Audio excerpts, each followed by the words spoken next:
Perkenalkan, saya Bayu Rizky Rizaldi, mahasiswa pendidikan sejarah Universitas Tadulako. Di belakang saya adalah desa Balumpewa. Oke, dalam video ini saya akan membawa Anda ke beberapa sejarah yang ada di desa Balumpewa. Berarti kalau sumber sejarah tertulisnya lengkap ya? Iya, ada dua dokumen. Iya, ada tiga. Satu sama Pak Sekdes, dokumen desa, PBDes. Ini dokumen perencanaan tata guna lahan berdasarkan dengan dilengkapi dengan dokumen peta desa, peta kebencanaan juga. Satu lagi dokumen dari teman-teman peneliti dari Sejok University soal arah reforma agraria. Nanti bisa ini yang sebenarnya tidak bisa diperbaiki. Oh, ada kecuali ini sama sebenarnya. Ini yang ada di sini, cuma di sini dia lebih detail daripada yang ini. Ini kan apa? Ini sejarah desa agak sedikit terbatas nih. Bisa dibandingkan. Nah, kalau ini lagi yang untuk melengkapi ini dengan ini punya sejarah yang bisa dikoreksi, bisa dikopi. Itu untuk bahan advokasi waktu konflik lahan dan kehutanan.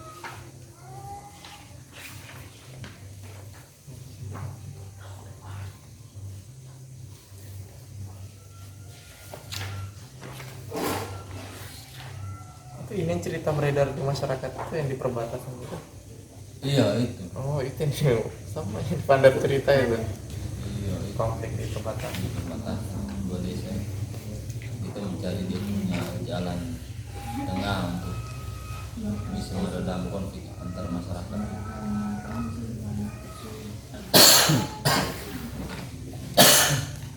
Tadi malam kau hadir di sini sampai jam 12 mungkin kami di sini dengan Babinsa, Polmas, Pak Akbar, dengan Pak Rinto, dengan tokoh-tokoh masyarakat ini semua memang membahas itu persiapan mau kesana sebentar. Kalau kamu mau ikut bang, bisa juga ambil dokumentasi di sana. Soalnya membahas sejarah di sana, sejarah dan dokumen yang melengkapi. Kalau Bayu masih lama di sini, kalau ada bahasa hubungi sebentar misalkan ada sama dari pihak sama Mama Alex ada.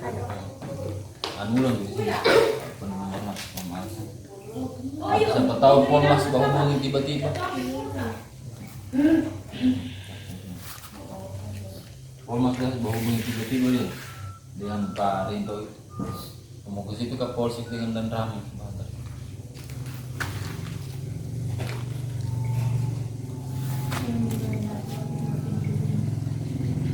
Ini juga mahasiswa juga. Bang, kehutanan orang Mister awal biar masih banyak kita kasih peluang itu kan.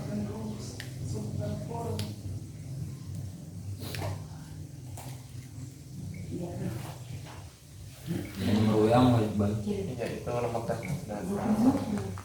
Balik tuh. Ya, ada Bayu. Bayu Rizky Rizaldi. Kalau sebentar ya, jalan lagi kok hubungi Pak itu. Kalau misalnya sejarah yang sumbernya sejarah lisan itu dari masyarakat ada? Dari orang tua. Dari orang tua. Itu sudah. Oh, sudah termasuk Sudah almarhum beliau. Ada saya simpan filenya di Android video di video. Meninggal di sini yang bantu almarhum Bapak Niko. Apa? Ini baru bebas ini.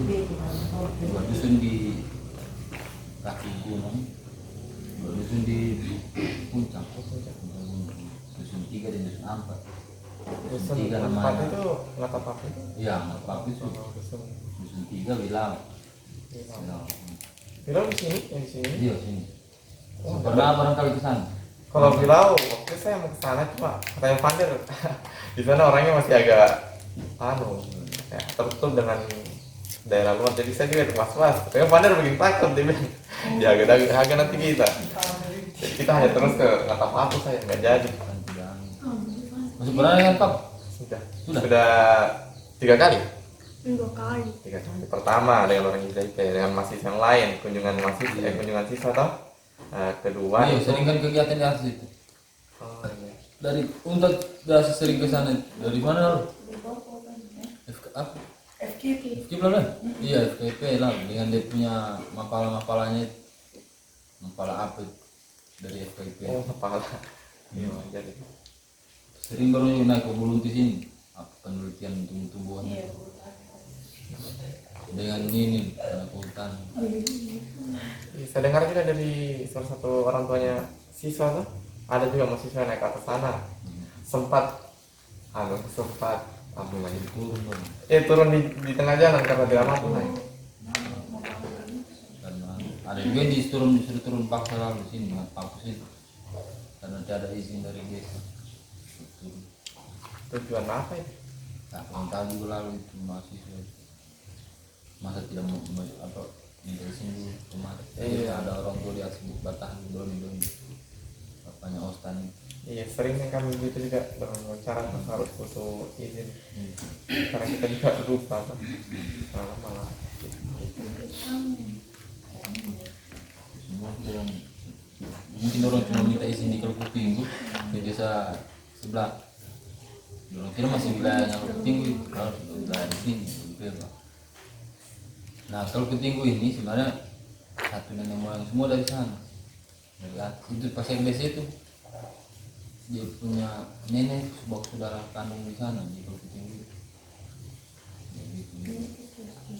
Makanya sebentar ini kita orang mau bawa sini lagi soal batas itu bisa sebenarnya diselesaikan dengan kekeluargaan sebenarnya. Cuma dorong berkeras selalu di kantor camat. Akhirnya tidak ketemu dia punya apa pembahasan pada waktu itu karena orang sudah tegang semua. iya, namanya kalau dengan darah panas setengah mati kita dan dingin kepala dingin. Akhirnya apa sejarah yang sebenarnya tidak mau dorong terima. Padahal kita punya dokumen untuk menjelaskan sejarah itu. Nah, sementara dorong ini juga berdasarkan undang-undang desa, terbentuknya desa. Apa istilahnya otonomi desa pada waktu itu.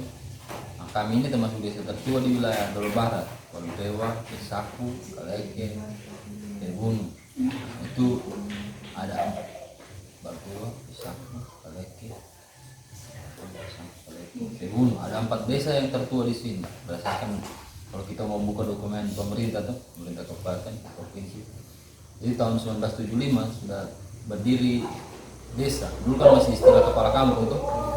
Nah, setelah kepala kampung berdirilah sebuah struktur pemerintahan baru 1975 di rezimnya Soeharto. 1975 berdiri desa di wilayah kecamatan Dolo. Dulu masih Dolo, belum Dolo Barat. Bentuklah desa yang secara konstitusional ada dasar hukumnya. Walutewa, Pesaku, Kaleke, Pebun itu 4 desa yang tertua di wilayah Dolo Barat kalau sekarang terbilang. Nah, itulah yang bisa memunculkan pemekaran lainnya lagi kayak Balamoa ini, Mantikole, Rampadende, Sibono, Balapebun. Itu jenis pemekaran semua sebenarnya. Nah, kalau Kuting itu masih dusun 5-nya Pebun. Dusun 5-nya Pebun. Mereka mekar itu tahun 95 berdasarkan dokumen pendirian desa kalau tidak salah. Iya, tahun 95. Nah, kan kami tahun 75. Artinya secara undang-undang desa Walutewa ini merupakan desa yang diakui negara terlebih dahulu tuh untuk apa berdiri sebagai satuan masyarakat hukum tuh. Nah sementara Kampung Tinggu tahun 95 berdiri sebagai satu desa, itu pun meminjam warga kami dari di sini Matapaku itu untuk mencukupi kuota masyarakatnya. Kan desa itu harus ada dia punya masyarakat, wilayah, dia punya apa bentang alami geografi ini harus jelas. Nah, sementara pada waktu itu kalau Tinggi belum bisa berdiri sebagai satu desa karena tidak cukup dia punya masyarakat. Ada sekitar berapa kalau kita lihat baru bisa banyak 1.000 lebih sudah sekarang ada berdiri sebagai satu desa baru diakui. Nah ketika tahun berapa 2014-15 warga Matapaku ingin pulang sudah kemarin ulang sama dia punya desa induk di sini. Konflik itu muncul ketika ada salah satu tokoh masyarakat di gunung itu ingin kembali ulang kemarin. Nah yang juga melepas pemerintah desanya tidak kemarin juga. Nah, kalau Tinggu menyerahkan kemarin tapi tetap mengambil dia punya porsi wilayah yang di sana di pinus-pinus itu. Iya. Pinus sampai ke atas itu. Nah, itu yang dorong klaim bahwa itu wilayah mereka. Nah, artinya mereka merupakan sejarah awalnya kan dari mana ini orang masyarakat Matapaku ini sebenarnya berasal, bukan dari desa induknya. Sementara kalau kita lihat dia punya sejarah berdiri Indonesia tahun 95, kami itu tahun 70-an, 75. Artinya secara hukum mereka sudah melanggar dia punya segi